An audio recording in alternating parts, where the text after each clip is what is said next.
Hello everybody, and thanks for joining me again. Look, we need an honest talk. Because some of you are holding on to the past and simply don't know what to do. So go ahead. Hold on to the past. Keep it close. Keep it heavy. Keep it polished. Keep it ready like a weapon that you can reach for the second life asks you to stretch yourself. Replay the same scenes. Recount the same betrayals. Rehearse the same what-ifs. Tell the same story until it feels like a personality. Because the present is inconvenient, right? The present demands action. The present demands ownership. The present demands that you stop living like a historian and start living like an author. So if you want to stay stuck, here's how people do it. They call their fear being realistic. They call their avoidance being careful. They call their bitterness being honest. They call their stagnation waiting for the right time. And the past loves that. Because the past doesn't want to teach you anything. The past wants to recruit you. The past wants you to pay rent to it every single day. But now you need to hear me. You do not heal by scratching the wound. You don't rebuild by worshipping the rubble. You do not rise by proving that you were right to give up.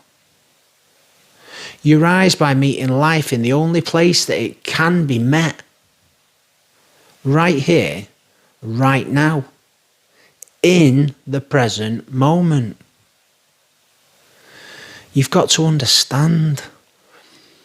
The past is a lesson, not a life sentence. What happened was a chapter, not the whole book. And you can learn. You can heal. You can rebuild. And you can rise. But only if you stop asking the past for permission to move. So let's switch some gears properly. Most people think recovery is a feeling. They think that the day that they feel strong is the day that they will act strong. They think motivation is a lightning strike that will hit them. Then everything will change. That's backwards. Change is a protocol, not a mood. Not a speech. Not a promise that you make at midnight and you've forgotten by lunch. A protocol. And the reason why that matters is simple. Your mind will argue for the familiar, even when the familiar is destroying you. Your mind will defend old loops because old loops feel predictable. Even pain can feel predictable. Even chaos can feel normal. So you need something stronger than a feeling. You need a sequence that you can follow when your emotions are loud and your discipline feels quiet. Here is the sequence. First, it's acceptance. Not acceptance as surrender, acceptance as honesty. You stop pretending that you're fine if you're not. You stop performing in front of people when you're running on fumes. You name what is true. You don't deny the pain, but you don't worship it either. Because suppressed emotions do not disappear. It leaks into everything. It leaks into your tone. It leaks into your patience. It leaks into all of your choices. It leaks into relationships and into your health. So you accept. You tell the truth about what is going on inside you. That's not weakness. That's the beginning of control. Second, you have to reframe. You stop calling yourself cursed. You stop calling yourself broken. You stop calling yourself lucky. You start calling yourself informed. You start calling yourself forged. You start calling yourself in process. Because the story that you tell yourself is not a declaration. It's a direction. If you keep telling yourself that you're a victim, you'll keep seeing evidence that you can't move. If you start telling yourself that you're a survivor, you might start scanning for exits and then no more excuses. If you start telling yourself that you're a builder, you begin looking for tools and not sympathy. So you reframe, not into fantasy, into power. Third, you have to challenge the inner noise. And this is the part most people avoid because it is uncomfortable. They think the facts. They think every fear deserves a microphone. They think every doubt is wisdom. It is not. Some thoughts are data, most are noise. And if your inner voice heckles you all day, don't act surprised when you feel stressed and stuck. You cannot build a future with a voice that's trying to break you. So challenge it. When your mind says, it's too late, you answer, no it isn't, I'm still here. When the mind says to you, you always fail, you answer, I've recovered before and I will recover again. When the mind says to you, they'll never change, you answer, then I will. You don't negotiate with self-sabotage. You expose it, you correct it, you move anyway. Fourth, you have to have some self-compassion with standards. This is where people can be confused. Self-compassion is not indulgence. It's not excuse-making. It's not pretending that your habits are not hurting you. Self-compassion is treating yourself like someone that you are responsible for. It's saying, I will care for you.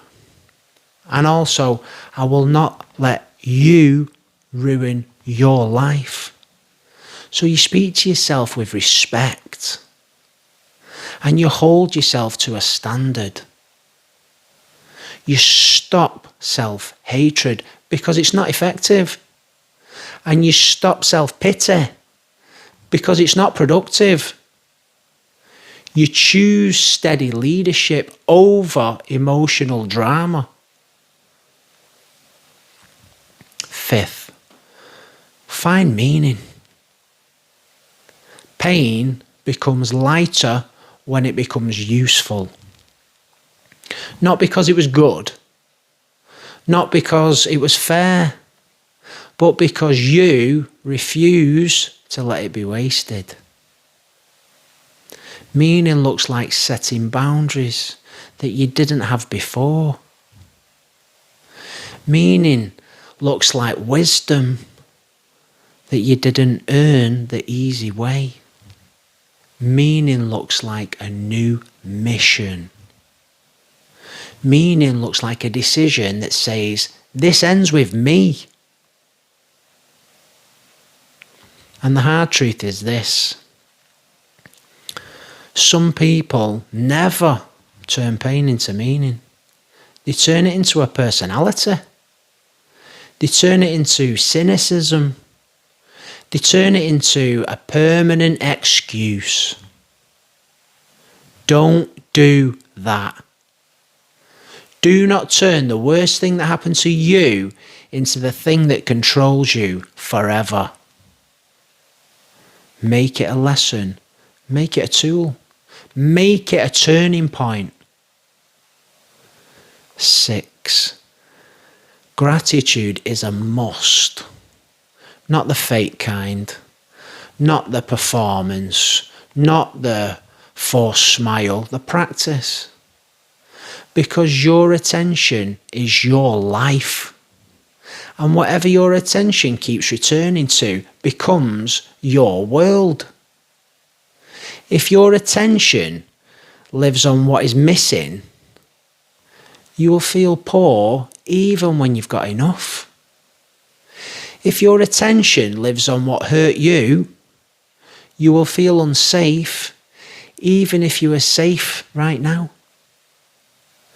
If your attention lives on what could go wrong, you will live like you're always about to lose. So you train your eyes. You notice what is still good, still working, still alive. You can write it down if you want, but don't rush it. Make it specific. My family, my health improving, my discipline returning, my ability to start again, my capacity to learn. Gratitude does not deny pain. It stops it from becoming the whole story. 7th, it's action time. This is the part where talking ends. You do the thing today that your future self will thank you for. You set boundaries that you've been avoiding. You send a message that you've been putting off. You apply for the role that you keep talking yourself out of. You book the appointment. You ask for help. You walk away from what's poisoning you. You move your body. You clean your space. You build one brick at a time in your life. Action is how you prove to yourself that you're not trapped, that you're not done. Now let me bring this back to the present moment. Because the present moment is where the entire thing lives. The past will try to pull you back. And the future will try to pull you forward with fear. Both are distractions if they stop you living today. And that is why the present is so much power. In the present, you can make a decision. In the present, you can tell the truth. In the present, you can change your behavior. In the present, you can stop negotiating with confusion. So make this your rule. You can hear advice.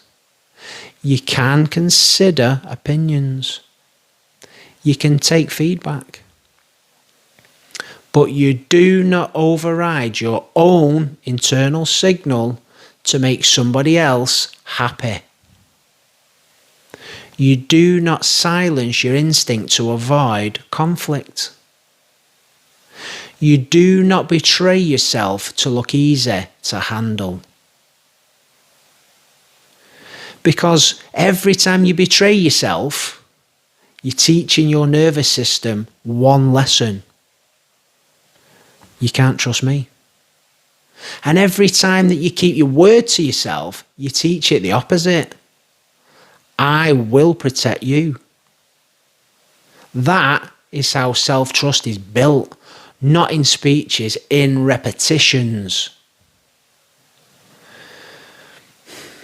Now let's talk about how people get pulled off the present. It's usually in urgency.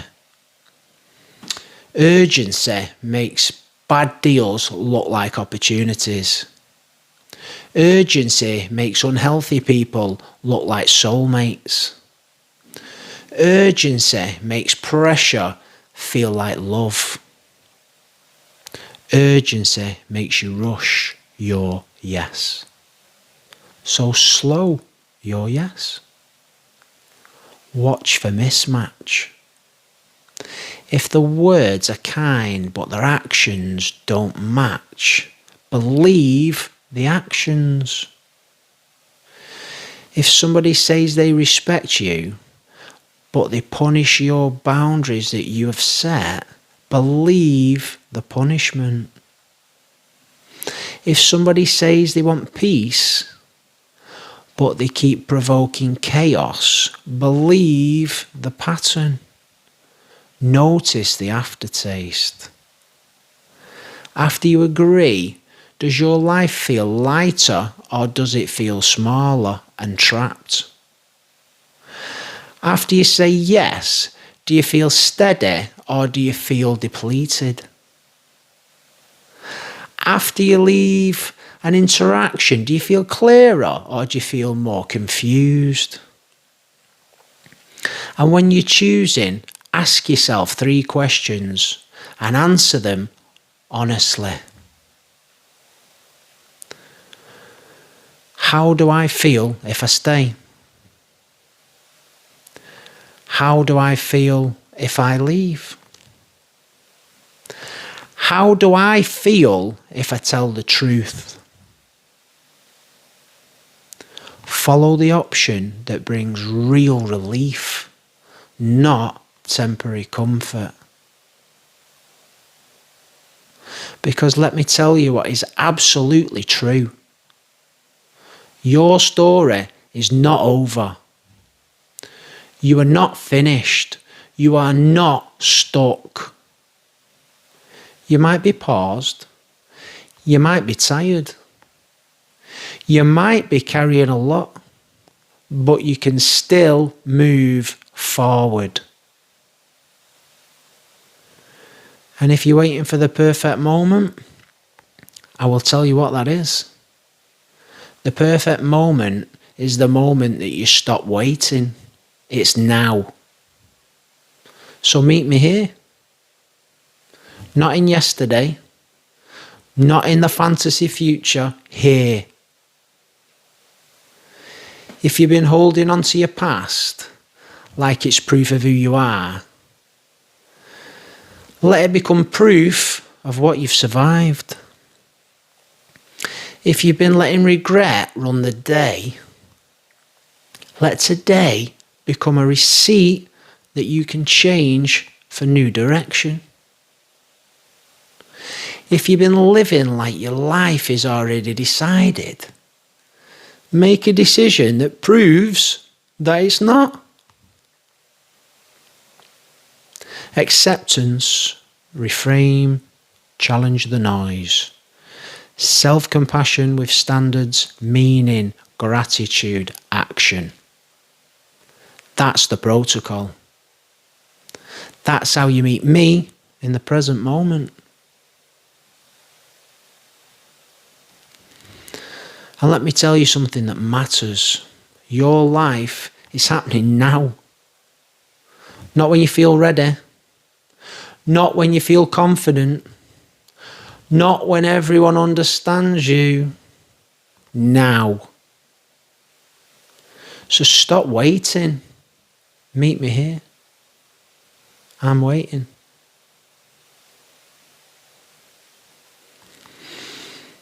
Thank you, guys. Thank you for your time today.